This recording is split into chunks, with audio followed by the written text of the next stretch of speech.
باش خوندەکاری منی هێژا و دەلا. ئیرۆ مژارە ما هژمارای 22 شپرتووکە ڕەفی هەفتا بەشێ 5 وانەیە مەی دوویەمین. مژارە مە بناوێ باندۆرە تێکنیک و میدیایê di xirabkirina çand û sincê civakî de. Pergalên heyî di rojameya îro de nûjeniya ku em jiyan dikin rojane de. Pergala ku li ser civakê serwer çi ye îro, çi bandora wê li ser vê civaka me heya, ji demê kevin de demê pergalê desthilatdar ve heta roja îro ev nûjeniya ku çê bûwa, çi bandor li civakê dike em karin ji were îro bi rengekî berfereh şîrove bikin. Teknîk û teknolojiya di destpêkê de ji bo sûdê bidê civakê hatiye pêşxistin û hatiye çêkirin. Bi demê re ba desthilatdara çi kir? Destê xwe danî ser vê teknîkê û xiste bin xizmeta xwe de ji bo ku bandoreke neynî li ser civakê bikî, ev teknîk û teknolojiya ha pêşxistineke gelekî mezin xistiye û di nava civakê de bi rengekî neynî weket bê pêk anî. Em karin em bêjin em bê mirovê ku bi teknîkê û teknolojiyayê ve hate girêdan, ew mirov dikeve nava ciyaneke bi tenê de weket bê tecrîdek li ser va mirova çê dibe. Ev kesî ha dikeve xewn û xeyala de êdî nema weket bê jiyaneke rastî nîne. Jiyaneke em jêr dibêjin jiyaneke aşopî tê wateya aşopî tê wateya xeyal. Yanî dikeve tenê bi xwe re ye, tenê bi vê telîfonê de ya, vê Facebookê de ya, vê internetê de ya, tenê ew dibê alemekî ji xwe re çê dike. Bi tena serê xwe hey ji derdora xwe nîne, hey ji di malbatekê de endamê malbatekê de rex hev rûniştina hey ji hev nînin. Her keskî çavê wî di telefona wî de yan jî di laptopa wî de ya, ev kesê ha weke ketiye tecrîdekê de bi derdora xwe re têkiliyê nake, bi endamê malbatê re ne têkildar e têkildara wî lawaz bûwa, bi dê û bayê vê xwe re bi endamê malbatê re heta bi derdora xwe re jî êdî danûstana wî lawaz bê. Ev amûr biriya me gotewe biriya weket bi weke amûr kete destê desthilatdar de bi rengekî neynî bandor li ser civakê kir. Ev amûr em karin rêz bikin weke em karin bê internet, em karin bê radyo, em karin bê rojnama yan jî televîzyon yan jî rêzefîlm. Ev rêzefîlm ku pêşkêşî vê civakê dike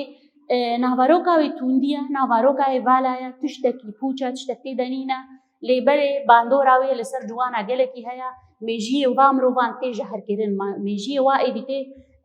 weket bê weke me gotî kete tecrîdekê de, kete jiyaneke dî de. Ji vê jiyanê em jê re dibêjin jiyana îftîradî yan jî nîgeşî. Ev jiyan weke me got kete tecrîdekê de hey ji derdora xwe nîne, çi dibe çi nabe hey jê nîne, çi bi civakê tê çi bi endamê civakê tê, ew êdî dûrî veqa rêgezan dikeve, dûrî malbatê dikeve, dûrî civaka xwe heta dûrî xwendina xwe dikeve. Bandoreke gelekî neynî li ser va mirovê got dikeve bin vê bandorê vê pergalê de bandoreke bi ziyan gelekî li ser kesayeta mirovan tê. Armanca wan jiyanan em karin bê ji rastiya mirovahiyê û civakbûnê dûr dikeve. Niha em nabêjin ev teknolojiya pêwîst e ji ciyanê re, pêwîst e civaka me re. Her mirov êdî nema karê bê vê teknîkê jiyan bike. Her civakekê re lazim e û sûd digire jî. Lê me û va desthilatdara ku bandora wa li ser me heye, me bi rengekî şaş fêm kiriye, me bi rengekî şaş wa belav kiriye li me. Me gotewe kesê ku bikeve bin bandora wa de berhemên nebaş didin, berhemên ji civakê qutbûyî, ji ziman qutbûyî, ji çandê, ji dîrokê xwe dûr dikevin, ji derdora xwe dûr dikevin û bi taybet kesê ku dikeve bin bandora wa de ciwanin. Ciwanê me sîpen e, ev zarokê me yî hatî ne. Ev ciwanê ha gelekî bandoreke nebaş li ser we kesayeta wan dike. Em karin em bê çima gelo ev ciwanê ha dikevne bin bandora vê pergalê de û zû jî pê bandor dibin. Ji ber ku ciwanê me hertin di nava lêgerînê ne de ne. Dixwazin zanistê nû zanibin, dixwazin tiştê nû fêr bibin, dixwazin ji loma jî em karin bêjin bê ciwan gelekî dikeve bin bandora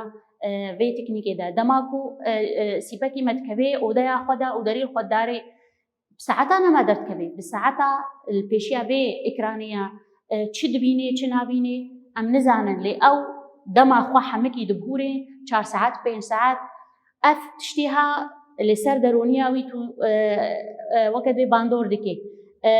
خراپیە دگهێنێ کەسایەتاوی ئەمکارم بێ هوشمەندیاوی ژەهر دکێ ئەمکارم بێ دووری خوێندنا خۆتکەوێ دووری زانستی خۆتکەوێ دووری تێکلیات ناوا ماڵباتێ دەتکەوێ دووری جواکێت کەوێ دووری هەبالات کەوێ ئەفقاس بەرهەمین بێ تێکنیکە کو برەنگێکی ڕەنگی ڕەنگێکی نەینی لەسەر مرۆڤان تێ کرن دەماکو ئەم وا مرۆڤان یانجی وا جوانان بخوازبن کو برەنگێکی وانێزی وا بەگەرێنژی نێزی ڕێگەزێن سنجی نێزی وەکە دبێ زانستێ بکەن فێربوونی پەروەردەی بکەن دبەکو ئەموا جوانە ڕێگەزی جیانە یامەی خۆزایی بەگەرن ئەف ڕێگەزێن سنجین ئەخلاقی و یعنی پەرگالە جوواکبوونێ پێش دخێنە پەرگالە و جوواکێژە خۆت بکی ئەم باندۆری برنگێکی ئەم ژوارە شیرۆوە بکەن ئەم کارن بێژن بێ ئەرێنیە وێ تکنیکی وێ تکنۆلۆژیای پەروەردەیرە باشە ئەم رێزە فیلمی نابارۆکاوای بنرخ مەیزە بکەن ئەم وێ ئەنتەرنێتێ برنگێکی ئەرێنی برنگێکی بەدا و برنگێکی و ئەمژێ سوود بگرێن نابەکو ئەم بێ ئەنتەرنێت و نابەکو ئەم بێ تکنۆلۆژیا بژین لێ ئەم برنگێکی خۆشێک و برنگێکی بۆکو ئەم دەماخوا وەکە برێک و پێک بکەن ئەم کارم بێ دەمەکی ڕۆژا خۆ قوت بکەن ژ ئەنتەرنێتێرە ئەم کارن هەر کەسێکی زانا و کەسێکی ژیر دەماخوا هەمەکی بە ئەنتەرنێتێرە نابگۆرێنێ ئەف کەسێ های بۆ بێ ڕەنگی وەکەت بێ پلانساز دکێ وەختی خوا دەماخوا ئەف ڕەنگێکی ئەف کەسێکی خۆدی چاند و خۆدی سنجێ ئەخلاقی یێ ڕێ وەکە بۆ کەسایەتاوی بسنجە کەسایەتەکەوی کو ناهێرێ گۆ باندۆرە بێ تکنیکێ برەنگێکی نەینی لەسەر وی و ئەندامی ماڵباتاوی حتا سەر باندۆرەی سەر هەوارایی بکێ ئەف کەسی ها لە دژی وی ئێریشێن نەینی یەک و لەسەر باندۆرە کەسایەتا دکێ لە هەمبەری وان دەردەکەوی ئەمکارن بێ چاواژی کو خۆ ئەف مرۆڤین ها خۆدی سنج بە چاواژی ژێ باندۆرێ خلاص دکێ یان ژی ڕێزگار دکێ کو وەگەرێ لە ژیانە دموکرات وەگەرێ لە نرخین مرۆڤاهیە یێ تێکلدار مرۆڤارە یێ بجواکێرە هێزەکە نەتەویە دموکرات ژیانە خۆدا یانژی کەسایەتە خۆدا و ئەندامی ماڵباتە خۆدا جی ئاوا بکەی ئەمکارن ئەم بێ دەما مرۆڤ و جوواک چاند و سنجی خوا وندا دکێ دکەوێ بن خزمەتە هەر کەسیدا جواکاوی تێ هەلوەشاندن و تێ تو نەکردن وەکەن ها ئەمکارم میناکە کە بێژن ئەف خەڵکێمەی پەنابەر بوونە دچوونە ئەوروپای ئەلمانیای هۆلەندای تکارێ بێ چوونەوا دەوڵەتێ دەربا وەختاگۆ ژوات خوازم دبێ پێویستە ونوەرنە زمانی ما زمانی خۆ قوت بوو و دەماکو زارۆکێمە دوا وڵاتاندا هاتنە مەزنکردن و هاتنە خۆدیکردن ئەف زارۆکی هات بێ دبنە ئەلمان ئەف زارۆکی هات بنە هۆلەندی ئەف زارۆکی هات بنە کەنەدی چه هاتنە دوورکردن چه هاتنە قوتکردن چانداخوا زمانی خوا شکەمنە شۆپیی خوا هاتنە دوورکردن و هاتنە پیشافتن دناوە واجباکی گۆ لەسەر خاکاوی ژیان بکەن ئەمها ئەموەرن بەشەکە دی ژوانەیە خوا ژیانە کۆ ژدیرۆک و کۆکێن خوا هاتیە قوتکردن چه باندۆر وا دەبێ چه مەگۆ باندۆرەکە نەینی لەسەر واتەیەکردن دریا وا پەرگالێ لە سلاتداردا لێ ئەمکارن ئەم بێژن هەر کەسێک یانجی هەر زندیەک نەتەنێ مرۆڤ هەر زندیەک لەسەر کۆکاخوا مەزن دەبێ ئەف شێوایە نفش و نجادێ ویژی دیار دکێ وەکەن هامکان بێ هەر دارێک لەبن پەلێ خوا لەسەر پەلێ خوا و ڕێین خۆ خۆدی دەبێ دژی هەر چووکەک بەرەفێ خۆرە دفرێ هەر ئاژاڵک و شیناتی بە هەڤرەنگێ خۆرە ژیان دکێ و ئەف کۆم سەر بخۆنە ڕاستا بەس دەردۆرا خۆشی خۆزای ڕژی تێکلدارن گرێدای خۆزاینا و هەفتوژی تەمام دکەن سەرگەهای دکەن تشتێ ژوا لاورا و وا ئاجاڵان وا دارا و وا شیناتیە جوداهی کیە ئێ هەری مرۆ ئێ هەری گۆ جودایە ژوا لاوران و ژوا زندیان مرۆڤە چما ئەمکارن بێ مرۆڤ جودایە ژ لاوران چما ئەمکارن بێ مرۆڤ جودایە ژ بەقا زندی وەران مرۆڤ بهشمەندیە خوا پلانسازیکردنە خوا جودایە ژوا کۆمێن شیناتی یانژی کۆمێن لاوران مرۆڤ دکارێ ژیانە خۆی دەم کورتجی و ژیانە خۆی دەم درێژی پلانسازی بکەیت دەماکو مەسەلەن ئەس بێژم سبا کارێمە هەیە ئەس سبا پلانساز دکەم بێ ئەزێ بێ ساعتێک کو دەرێ بم یان فلان ساعتێک کو دەرێ بم یانژی دەما خۆ کو دەرێ بەقەدەیرم کاری خۆ چاوا بکەم ئەف نە پلانسازیکە دەمێ درێژدا ئەم کارم بێ ساڵێ وەرن پێشە ڕۆژێدا ئەڤزێ چی بکەم دەبێ پێشە ڕۆژێدا ئەسکارم وەکەت بی پێشە ڕۆژا خۆ ئاوا بکەم پلانسازی بکەم وەکەن ها خوندەکاریمە چاوا ژێ ساڵێکی دەرباسی ساڵاتی بن دکهنە ئاستێ زانینگە هەیە و بێزانگە هەیە پشتی زانگە هەیە دکەونە وارێ پراتیکێدا ژیانە خۆدا کارێ کار و خەباتێ دەکەن بوێ باوەڕنامەیە خۆی گۆستاندی ئەف هەمێ سازیکرە مرۆڤایە جەم لاورا و جەم شیناتیە و جەم ئەف تشت نینە ئەف تایبەتیەکە گرنگە تایبەتمەندیەکە گرنگە بێ مرۆڤارە تەنێ چێری مرۆڤ بەبێ تایبەتمەندی خوا و دوورەیە لاوران ژەک جودانەمەگۆ ji ber vê yekê dikarin li ser pêşeroja xwe jî bihizirin hizrînê kûr hizrînê ku pêşeroja xwe ku ew bixwazin dinivîsin weket bê ji heyvara ji salara em karin weke me gotî pêşeroja xwe plansaz dikin em niha werin ku bê piştî mirov fêr dibe û şûn de ev fêrbûna mirov û ev hizrê mirov mirovan dewlemend dike bi rengekî gelkî باش یعنی دوی جعالی لاوران و مگو جوی وی جدایی لاوران جدایا به تایبەتمەندی لاوران جدایا لیبل پرگالین هی ایرو اف تایبەتمەندیه کو گریدای مروان اف تایبەتمەندی گلک ریباز و ری چیکم نکو و یعنی و دوری به تایبەتمەندی مروواهی بکن و پوج بکن و جری درخن جریا مروواهی بخوا درخن و تەنا سەری خوا بهێرن و گرێدایی با ئەنتەرنێتا و با تکنۆلۆژیای بهێرن و تشتێکی دی ئێدی نەهزن ئەرمانجا با پەرگالا چییە کو مرۆ ji çanda xwa dîroka xwa sincê xwa bidê xwedkirin û wa dorî rêgezên exlaqîxê wê demê mirov dibe endamekî desthilatdar dibe endamê pergala desthilatdar dema ku ev mirovê me bûne endamê pergala desthilatdar çi çê dibe çi encam derdkevne holê زمانی دی و باویه دی و باف قط دبی دور دکوی جواک و کبنشوپی خود دور دکوی به چند و سنجی بیانی تی مزن کردن وکا مگو اب گلی می پنابر بول المانیا و دبنا زاروک و ایدی دبنا المان و دبنا خودی چندی و دولتی گل سر جیان دکن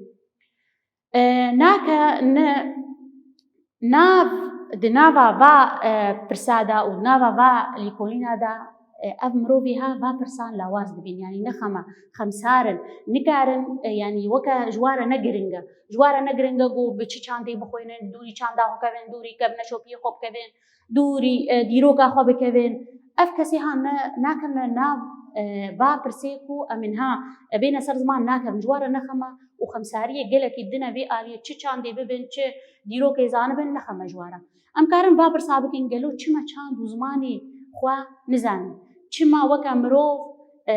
ئەم نێزی با چاند و ئەخلاقی خوا نابن چما ئەم لە گوند و باژارێ خوا ژیان ناکەن چما ئەم لە گوند لە باژارێ غەیری خوا ئەم ژیان دەکەن چما ئەم کەد و خەباتێ ژوارە دەکەن ئەم ها سەر میناکەکەی بێژن سەر کو ئەم چاند و خەباتێ مەسەن بێ وڵاتێک و ئەم سەر ژیان دکەن ئەم چاند و خەباتێ ژێرە دەکەن چاند و خەبات ئەمە ژمارە ئیدی بالای پوچ دەبێ ژوارە دەبێت ت سەرکەفتنێ تبكي يانجي تتكاري خدا جير بوجهاتي بي زانيارك جلكي بنابو دنجي لتجوارا كارو خباتي دولة عوادكي تتشان داوارا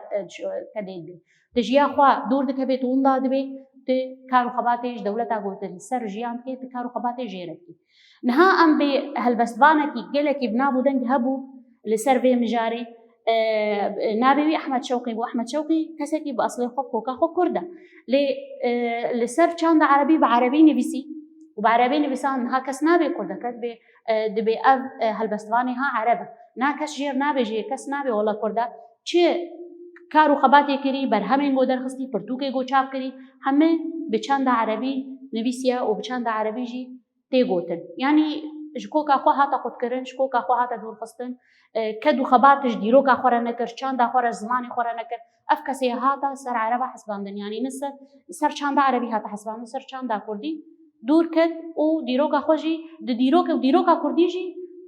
وەکەت بێت تشتێکی بەرهەمەکەوی کوردی نەدێت کەتە ناو چاندا وەکە هاتە پیشافتن چاندا عەرەبیدا و گەلک هەلبەستوان گەلک نویسکار گەلەکە هەنە ینی بڤی ڕەنگی چاندا خەونداکردن و بە زمانی غەیری خۆدانین و هاتنە وەکەت بێ دیارکردن گەلێکی ناوە بوونە بنابوو دەنگ لێ ژی چاندا خۆ زمانی خۆ دوور کەتن. ئەم کارن بێ ئەف کەسی های کۆژ چاندا خۆ زمانی خۆ و ژ دیرۆکا خۆ دوور کەتی چێ گەلۆ ئەف با کەسا با مرۆڤان دنها درۆژاما ئیرۆدا دڤەگەرێنی چاندا خوا دڤەگەرێنی دیرۆکا خوا دڤەگەرێنی کۆکا خوا دڤە و ئەم گوهەرینی گەلێکی مەزن چێکن ئەم بەگرنا چاندا خۆی بەرێ چاندا خۆی قەزایی چاندا دموکراسی کۆ دیموکراسیە هەری ڕاست و یا بنگهین دەما مەدەبوو و مەژی پێشکێشی خەڵکێ کرد مەژی پێشکێشی جیهانی حەمکی کرد دەبێ ئەملوێ هیزراندنا بەرێ بەگەرن ژبەر بۆ ئەڤە ژیانە ڕاست ئەم نابێژن ئەم نابێ وڵا ئەم وەکە بێ ئەم دووری جواکە و با دەولەتی پێشکەتی دملێ تەکنۆلۆژیایە و تکنیکێدا ئەم خوا دوور وەخن نەئا با تکنیک و تکنۆلۆژیا برەنگێکی ڕاست ئەم وەرنا وەکەت بێ پێکانی برنگێکی باش ئەم خوا دووری جواکێ نەکەن ئەم خۆش جواکێ خۆت نەکەن ئەم ژێگەزێ سنجی دوور نەکەبن ئەم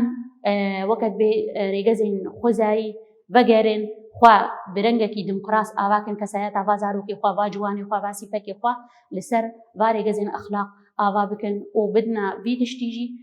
بدنە پێش و گوهەرینێن گەلێکی مەزن ئەم پێشکێشی جواکە خۆ بکەن و ئەم لەسەر پیا وێ جواکێ ژنوورە پشتی گۆ لاواز بووە پشتی گۆ هاتی ئەشکاندن هاتی هەلوەشاندن ئەم ژنوورەوە